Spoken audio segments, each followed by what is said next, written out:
We start in Israel and Gaza, where there have been another night of missile launches and air raids across the border, while the prospect of an Israeli ground invasion appears to be drawing closer.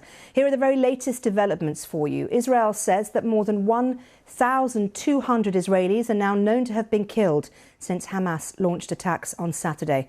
Palestinian sources say that more than 950 people have been killed by Israel's bombardment of Gaza, where entire neighbourhoods have been flattened.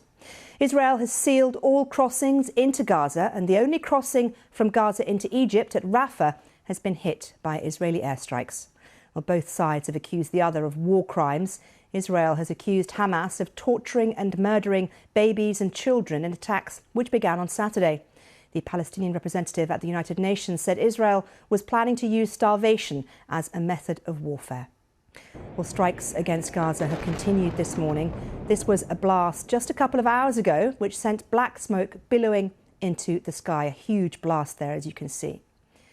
Well, this is the scene live in Gaza, and just very, very hazy background, because the amount of smoke that has been released by these air missiles means it's very difficult to see in the distance. But you can see there black smoke pouring out of a broken window in a building in the foreground.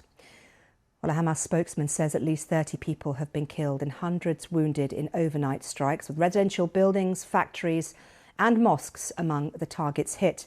Now, we know that there has, of course, been a total siege, a blockade by the Israelis in Gaza. And in the last few minutes, the Pope has come out with a statement and said he's very worried by the total siege imposed on Palestinians in Gaza. Well, let's hear now from our correspondent Nick Beek with the very latest. The Israeli city of Ashkelon has been hit by a stream of rockets overnight. Many were intercepted mid-flight by air defences. They'd been fired from inside Gaza, a few miles to the south. Nearby, Israeli forces have been seizing back control and moving into communities that Hamas had attacked. This is Kfar Aza, where soldiers say they've uncovered atrocities, including the murder of mothers and their children. They have just jihad machine to kill everybody, without weapons, without nothing. Just normal citizens that want to take their breakfast, and that's all. And they kill them. It's an aggressive thing to see. It's very difficult to see it. But we must remember who is the enemy and what our mission. Our mission is the justice.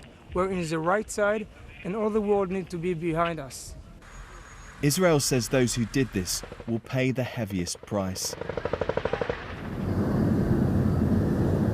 And this is their latest response.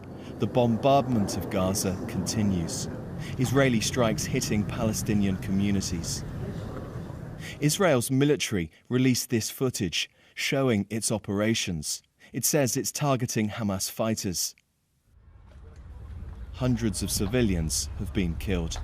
The airstrikes have caused huge damage to homes and shops. I lost everything. My house, my shop has been destroyed completely. Where do we go? We have become homeless. The Israelis say Hamas has brought this upon Gaza. Israel is accused of breaking international law. Supplies of food, power and water into Gaza have been cut off. Just to the north, across the wire, Israeli troops are arriving in ever greater numbers. Senior commanders warning the next stage of their response will build up to a ground operation into Gaza. We started the offensive from the air. Later on, we will also come from the ground. We've been controlling the area since day 2 and we are on the offensive. It will only intensify. The resistance the Israeli troops will encounter is likely to be fierce. Hamas will be preparing to meet in advance. The prospect is of even more bloodshed in this part of the Middle East. Well, Israel has called up 300,000 reservists to join its frontline troops. Tanks and other heavy military equipment are massing near Gaza. Some has also been deployed to the northern border with Lebanon, where there have been exchanges of gunfire across the border. Well, the UN has called for the laws of war to be upheld, which would include the release of hostages and the protection of civilians. Well, let's go live now and speak to our chief international correspondent, Lise Doucet, who is in Ashkelon in southern Israel. And Lise, just talk us through what you're seeing there in terms of Israeli preparations. Yes, well, Ashkelon is the biggest city in the southernmost part of Israel, and we're outside of Ashkelon. And just behind you can see some of the troops in the distance, some hardware, some vehicles. This is a closed military zone now. There's been a lot more activity in this area this morning. More troops racing by in their vehicles, more artillery going out. You have a sense that this edge of the Gaza Strip, Gaza's just about 3.5 miles behind it. They seem to be on edge. There seem to be some preparations, although some of the tanks, which my colleagues had reported on earlier, a line of tanks behind this tree line, a lot of that armor has moved away. All signs of what is widely known to be Israeli preparations for a possible land incursion. We have no sense about how long that will take. They may not know, because this is an option that Israel has avoided for so long. Even Prime Minister Benjamin Netanyahu has resisted this in the past. And as you mentioned, they have so far called up some 350,000 reservists. We saw on the main road coming down from Jerusalem along long stretches of the road, there are cars all lined up, because people come, they get out of their cars, they go to the military recruiting centers, and they come down here to the front line. We also know, and you could just see there's a sign there for Zikim, it's a kibbutz just very close, even closer to Gaza. There was an infiltration yesterday, we understand from sea, by a number of Hamas fighters. They were engaging. And so while Israel is saying, it's been saying since yesterday, that it believes it has largely reclaimed control of the border, they also admit they cannot seal it. There was even a penetration into Ashkelon last night by those paragliders that they used in those early hours of Saturday when this unprecedented assault first began. And even now, with this really intense Israeli fortification all along this southern border, close to the wire with Gaza, they're still able to penetrate. And you can't see right now, but behind us on the horizon, plumes of smoke constantly rising. Gaza coming under bombardment around the clock. And Lise, we're getting details, aren't we, of other Israeli villages and towns around the border with Gaza and what happened to them in terms of the Hamas military assault there. Yes, here we are several days on from this extraordinary assault by Hamas, land, sea and air. So far, Israel saying it's recovered the bodies of 150 Hamas, 1,500 Hamas fighters. That number grows by the day. And they're only now being able to go into some of the kibbutzes.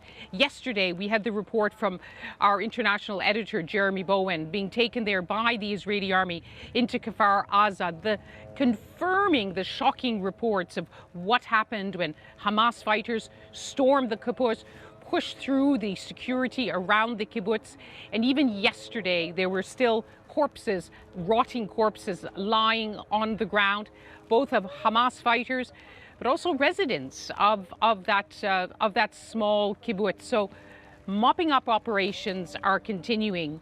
And as they continue, out comes too the stories, which are really striking, anger and fear, but also a resolve in the heart of so many Israelis, rallying behind their forces, who are now saying, whatever it takes, they will do in order to bring Hamas to its knees. And we've been reporting on the BBC around the world, particularly in Western countries, Western leaders staunchly standing up for Israel's right to defend itself. But there are voices, including the EU's foreign policy chief, including the UN's human rights chief, saying that Israel has the right to defend itself. But there are also rules of war, raising questions about this blistering siege of Gaza, a complete siege, denying the residents of Gaza food, fuel, electricity, and waters. Targeting civilians in a time of war is a war crime.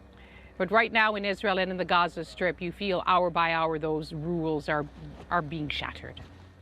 Lise, thank you very much indeed. Our chief international correspondent, Lise Doucet, who is in southern Israel, just outside Ashkelon for us. Well, it's the hallmark of the violence in Israel and Gaza that youngsters and children have been victims. The BBC knows of many young people who are kidnapped by Hamas. The images of boys and girls and babies in their mothers' arms being led away are amongst the most harrowing of this war so far. Caroline Hawley has that story. Imagine that you know and love these children. All are now hostages in Gaza. And the wait, the absence of news, is torture. This is 30-year-old Israeli mother Shiri on Saturday morning in the hands of her captors. Still in her arms, her 9-month-old baby Kafir and her 4-year-old Ariel. They were kidnapped from their kibbutz near the border with Gaza. Their father, her husband Yarden, was also taken. I really hope that she's okay. I really hope that they didn't separate the kids from her. The babies that torn up from their bed 6 a.m. on Saturday morning on a holiday in Israel. They were asleep in their beds.